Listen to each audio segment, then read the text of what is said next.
tentang pengalaman hidup dan bagaimana cara kita bersikap akan dibahas di sini. Cerita Lifetime Journey.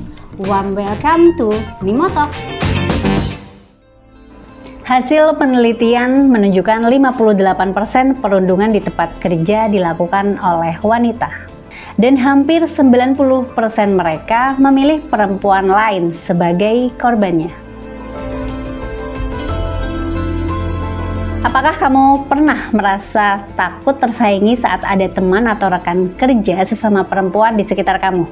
Kamu kemudian bersikap cuek, jutek, marah-marah, enggan untuk memberikan bantuan, atau bahkan malah melakukan pembulian karena takut posisi kamu terancam.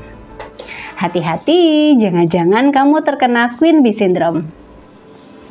Queen Bee Syndrome pertama kali didefinisikan oleh psikolog di University of Michigan pada tahun 1973. Sindrom Ratu Lebah adalah suatu fenomena kepribadian manusia atau sifat manusia yang menggambarkan seseorang wanita yang mempunyai posisi atau jabatan yang tinggi dalam lingkungan yang didominasi laki-laki. Kemudian memperlakukan bawahan lebih kritis, terlebih jika mereka adalah perempuan. Selain itu, terkadang mereka melakukan diskriminasi pada perempuan yang posisinya lebih rendah. Perempuan yang terkena Queen Bee Syndrome enggan memberikan arahan pada pekerja junior, terlebih jika juniornya sesama perempuan. Kehadiran perempuan dalam sebuah komunitas pekerjaan bukan dianggap sebagai teman, melainkan sebagai saingan. Alih-alih bertindak sebagai mentor dan menciptakan lingkungan kerja yang suportif satu sama lain, tapi justru malah menganggap perempuan ini adalah musuh. Mereka yang mengidap sindrom ini malah lebih mengkritik dan merendahkan rekan kerja atau bawahan yang sesama perempuan.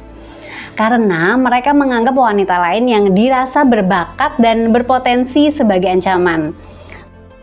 Pengidap Queen Bee Syndrome cenderung merasa I'm not like the other girls, I'm better than her, dan harus menjadi satu-satunya perempuan yang paling outstanding. Queen Bee Syndrome dapat memberikan pengaruh buruk bagi kehidupan sosial karena pasalnya mereka berpotensi untuk mendiskriminasi dan membuli perempuan lain, sehingga mereka mungkin tidak memiliki hubungan yang baik dengan siapapun, misalnya dengan rekan kerjanya. Selain itu, sindrom ini juga berdampak pada kinerja dan produktivitas karena terlalu fokus mengkhawatirkan posisinya yang akan diambil oleh perempuan lain. Kekhawatiran tersebut kemudian menyebabkan emosi yang tidak stabil, overthinking, pemarah, dan juga gangguan tidur. Margaret Thatcher, Perdana Menteri perempuan pertama Inggris, digambarkan mengalami Queen Bee Syndrome karena tidak mempromosikan karir perempuan lain di kabinetnya. Sampai sekarang, Queen Bee Syndrome masih menjadi kontroversi karena kesetaraan gender masih digaungkan sampai saat ini. Kendati demikian, menurut Elmers, untuk memecahkan masalah Queen Bee Syndrome ini tidak dapat diselesaikan dengan memperbaiki kaum perempuan.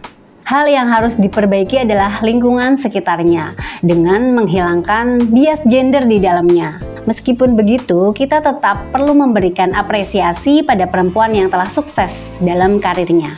Dan yang paling penting, tidak menjatuhkan sesama perempuan. Sindrom ini merupakan cara beberapa perempuan untuk mengatasi diskriminasi gender yang mereka hadapi dalam kehidupan profesional. Cara yang biasanya dilakukan perempuan untuk menjauhkan diri dari perempuan lain adalah dengan berperilaku lebih maskulin, cenderung menyamai maskulinitas laki-laki. Sebab kebanyakan perempuan yang baru memulai karir menggambarkan diri mereka kurang maskulin. Kemudian mereka pun belajar dan beranggapan bahwa maskulinitas dan kesuksesan karir menjadi hal yang beriringan. Perempuan yang mengalami bias gender mulai merasa dirinya berbeda dibandingkan kaum hawa lainnya, sehingga terbentuklah sindrom ini. Menjadi konsekuensi dari diskriminasi gender karena perempuan telah berhasil membuktikan karirnya untuk bertahan hidup di lingkungan yang mungkin didominasi laki-laki. Para perempuan yang punya pengalaman tinggi tahu betul bahwa dirinya harus menunjukkan komitmen luar biasa untuk berhasil. Ini membuat mereka kurang yakin bahwa perempuan lain mampu berbuat hal sama. Lebih lanjut, Profesor Elmers menjelaskan bahwa Queen Bee Syndrome juga merupakan respon terhadap seksisme, yakni sebagian perempuan mencoba menjauhkan diri dari perempuan lain. Padahal seharusnya sebagai sesama perempuan kita bisa saling mendukung, mengaktualisasikan diri, bahkan membuat support system yang baik demi mencapai tujuan yang positif. Itulah tadi sedikit informasi tentang Queen Bee Syndrome. Semoga dapat bermanfaat dan jadilah wanita yang saling mendukung. Jangan lupa menyaring semua yang Mimo sharing agar Mimo Talk selalu menjadi tayangan yang tepat untuk sharing Anda. Bye-bye!